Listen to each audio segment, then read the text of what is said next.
नमस्कार बच्चों। आज हम देखेंगे पाठ 4 बाह्य प्रक्रिया भाग 2 भूजल के कार्य और निर्मित भूरूप। भूजल के कार्य कौन से हैं और निर्मित भूरूप कौन कौन से होते हैं। इससे पहले आपने देखा था समुद्री जल के कार्य और निर्मित भूरूप। तो चलिए जानते हैं भूजल क्या है। भूजल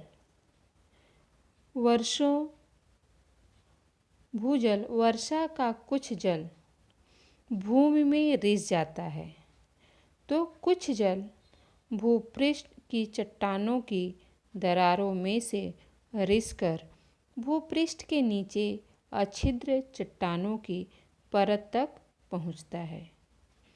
वहां उनका संचय होता रहता है। इस प्रकार भूजल के नीचे संचित जल को हम भूजल कहते हैं। ये देखिए, ये भूजल है, जमीन के नीचे से चीज़ें आ रही है। भूजल जो होता है वह पीने योग्य होता है बच्चों, मीठा पानी माना जाता है। बच्चों, भूजल को हम भूगर्भिक जल भी कहते हैं। भूजल धरती की सतह के नीचे चट्टानों के कणों के बीच के रंध्राकाश में मौजूद जल को कहते हैं। भूजल एक मीठे पानी के स्रोत के रूप में प्रकृति द्वारा प्रदान किया गया एक हमारे लिए संसाधन है। मानव के लिए जल प्राप्ति का एक प्रमुख जो स्रोत है वह भूजल के अंतर्गत आने वाले कुआं और नलकूपों द्वारा पानी निकाला जाता है। बच्चों, भूजल और सागरी लहरों के बारे में आपको जानकारी दी गई थी। ये दोनों जो कारक हैं, कौन कौन से? भूजल और सागरी लहरें। ये कारक विशिष्ट स्थानों से संबंधित होते हैं। जैसे भूजल का जो कार्य होता है वह प्रमुख रूप से सच्छिद्र चट्टानों के क्षेत्र में दिखाई देता है, और जो सागरी लहरों का कार्य होता है वह तटीय प्रदेश में होता रहता है। भूजल का जो कार्य है वह सच्छिद्र चट्टानों के क्षेत्र में दिखाई देता है, और सागरी जल का जो कार्य होता है लहरों का, वह तटीय प्रदेश में दिखाई देता है। तो बच्चों, आगे बढ़ते हुए हम देखेंगे भूजल का अपक्षरण कार्य।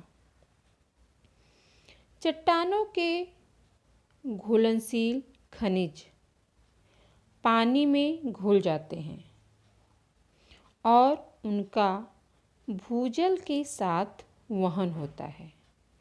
इसे ही भूजल से होने वाला अपक्षरण कहते हैं। और भूजल का निक्षेपण कार्य, भूजल का वाष्पीभवन होने से अथवा भूजल की घुलन क्षमता से अधिक मात्रा में घुलनशील खनिजों की आपूर्ति होने पर उसमें घुले हुए खनिजों का निक्षेपण होता है, जिसे हम भूजल का निक्षेपण कार्य कहते हैं। तो बच्चों, आगे बढ़ते हुए हम देखेंगे कि भूजल के अपक्षरण और निक्षेपण कार्य से कौन कौन सी आकृतियाँ निर्मित होती है। तो सबसे पहले हम देखेंगे भूरूप कैसे तैयार होते हैं। चलिए आगे देखते हैं भूजल से निर्मित भूरूप। तो पहले हम भूजल से निर्मित भूरूप के बारे में थोड़ी सी जानकारी लेंगे। बच्चों, जो कुछ चट्टानें होती हैं वह जल्दी घुलने वाली होती हैं। उनका जो अपक्षरण है वह जल्दी होता है, पानी में जल्दी घुल जाती हैं। तो उन चट्टानों में घुलनशील खनिज बड़ी मात्रा में पाए जाते हैं और ऐसे चट्टान वाले जो क्षेत्र होते हैं वहाँ भूजल का कार्य विशेष रूप से देखने के लिए हमें मिलता है। चूने के पत्थर इस प्रकार की चट्टानों का एक अच्छा उदाहरण है। भूजल के कार्यों द्वारा चूने वाले प्रदेश में विशिष्ट प्रकार के भूरूपों की निर्मित होती है। जहाँ पर भूजल के कार्य होते हैं उनसे जो निर्मित आकृतियाँ होती हैं बच्चों, वह आकृति सबसे ज़्यादा जो है वो चूने वाले प्रदेश में हमें देखने के लिए मिलती हैं। जहाँ पर चूने की चट्टानें जो होती हैं वह अधिक होती हैं, तो वहाँ पर भूजल का जो कार्य होता है वह भी हमें अधिक दिखाई देता है, जिसे जो चूने वाले प्रदेश में जो आकृतियों की निर्मित होती है उन्हें हम कास्ट भूरूप के नाम से जानते हैं। भूजल के अपक्षरण, वहन और निक्षेपण द्वारा निम्न भूरूप तैयार होते हैं। जैसे नंबर 1 है विलय रंध्र। ठीक है। भूमिगत जल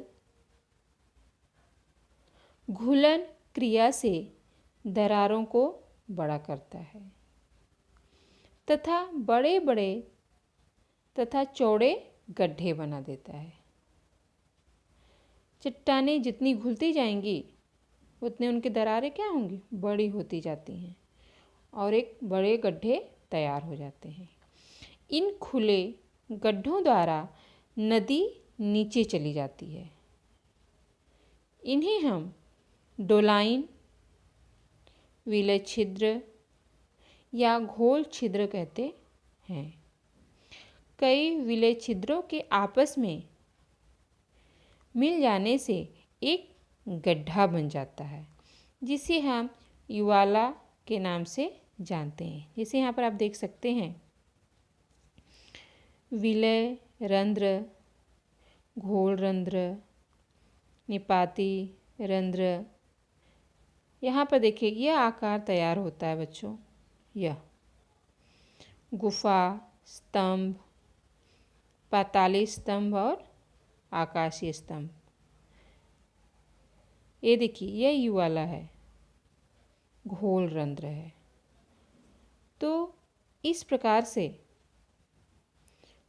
विलय रंध्र का निर्माण होता है।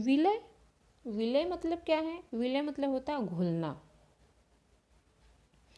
भूपृष्ठ का जो जल होता है चूने की चट्टानों में रिसता है, जिसके कारण चट्टानों का कुछ भाग जो होता है वह जल में घुल जाता है, जिससे भूपृष्ठ पर एक रंध्र बन जाते हैं। यह क्रिया जब कई वर्षों तक लगातार चलती रहती है तो ये रंध्र धीरे धीरे क्या होते हैं, बड़े हो जाते हैं, जिसे हम विलय रंध्र कहते हैं। भूपृष्ठ पर बहने वाले जल का इन रंध्रों में बह जाने से वे लुप्त हो जाते हैं और काफ़ी दूर तक जाने के बाद पुनः यह धीरे धीरे भूपृष्ठ पर हमें दिखाई देने लगते हैं। आगे देखते हैं। नंबर 2 आकृति हमारी है कंदरा, जिसे हम गुहा के नाम से भी जानते हैं। बच्चों, कंदरा क्या है? ये आप देखिए, यह कंदरा है। गुहा, यह कंदरा और गुहा का जो निर्माण होता है वह चूने के पत्थर के प्रदेश में विलय रंध्रों में से नीचे रिसा हुआ जो जल है वह भूपृष्ठ के नीचे बहने लगता है। भूपृष्ठ के नीचे बहने लगता है। भूपृष्ठ के नीचे अच्छिद्र और कठोर चट्टानों की जो परत होती है वह परत से जल नीचे नहीं रिसता है।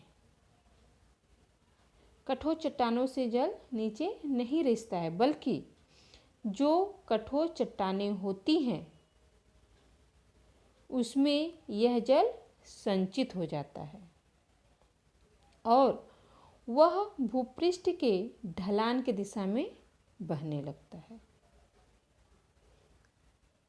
और वहाँ पर जो चट्टानें हैं उनमें चूने के पत्थर जैसे घुलनशील खनिज भूजल में घुल जाते हैं और आगे चलकर यहाँ कंदराओं का निर्माण हो जाता है। जैसे अहमदनगर के कान्होर पठार पर ऐसी कंदरा हमें देखने के लिए मिलती है। अगर आपसे प्रश्न पूछा जाए कि कंदरा किस क्षेत्र में हमें देखने के लिए मिलती है तो हम बोल सकते हैं कि अहमदनगर के कान्होर पठार पर हमें कंदरा भूजल के द्वारा निर्मित कंदरा हमें देखने के लिए मिलती है। और इसी प्रकार मेघालय और आंध्र प्रदेश में भी हमें ऐसी कंदराएं देखने के लिए मिलती हैं जो भूजल के कार्यों द्वारा उनका निर्माण होता है। नंबर 3 है बच्चों लवण स्तंभ। लवण स्तंभ ये देखिए,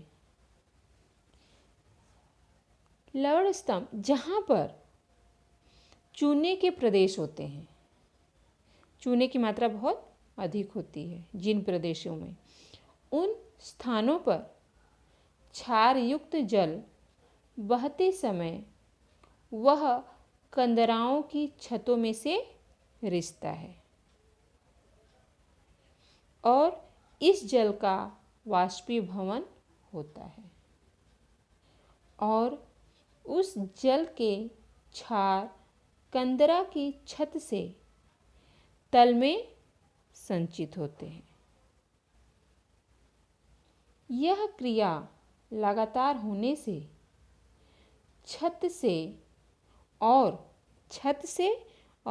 तल से, ये देख रहे हैं आप, यह इसका छत है और इसका तल है, छत से नीचे की ओर और तल से ऊपर की ओर। छत से और तल से लगातार क्रमशः झूमरों जैसी आकृति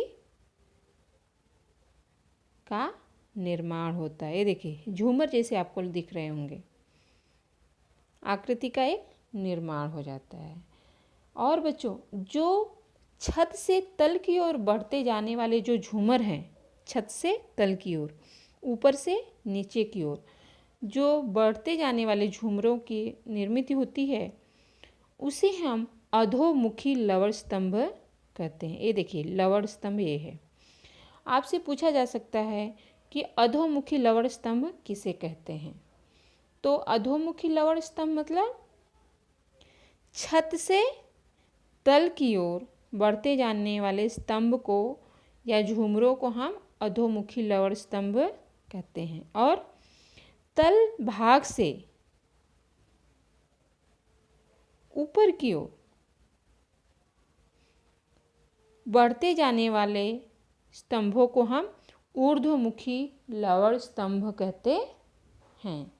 ऊर्ध्वमुखी लवण स्तंभ किसे कहते हैं, तल से या तल भाग से ऊपर बढ़ते जाने वाले स्तंभों को हम ऊर्ध्वमुखी लवण स्तंभ कहते हैं। तो आपसे ये भी प्रश्न पूछा जा सकता है कि लवण स्तंभ कितने प्रकार के होते हैं। ठीक है, लवण स्तंभ कितने प्रकार के होते हैं? तो लवण स्तंभ 2 प्रकार के होते हैं। कौन कौन से? अधोमुखी लवण स्तंभ और ऊर्ध्वमुखी लवण स्तंभ। ऐसे जो भूरूप होते हैं बच्चों लवण स्तंभ के, वह महाराष्ट्र में अहमदनगर जिले में पारनेर के समीप कान्होर पठार और आंध्र प्रदेश में बोरा कंदरा परिसर में हमें देखने के लिए मिलता है। यह हमें यहाँ पर महाराष्ट्र में भी आपको देखने के लिए मिल सकता है, अहमदनगर जिले में। और अगर हम आंध्र प्रदेश में जाते हैं तो वहाँ बोरा कंदरा परिसर में लवण स्तंभ हमें देखने के लिए मिल सकता है। तो बच्चों इसे ध्यान से देखिए, सुनिए, पढ़िए और समझिए। अगर इसमें आपको जो नोट करने वाली चीज़ें हैं उसको आप अपने बुक में भी नोट करते जाइए।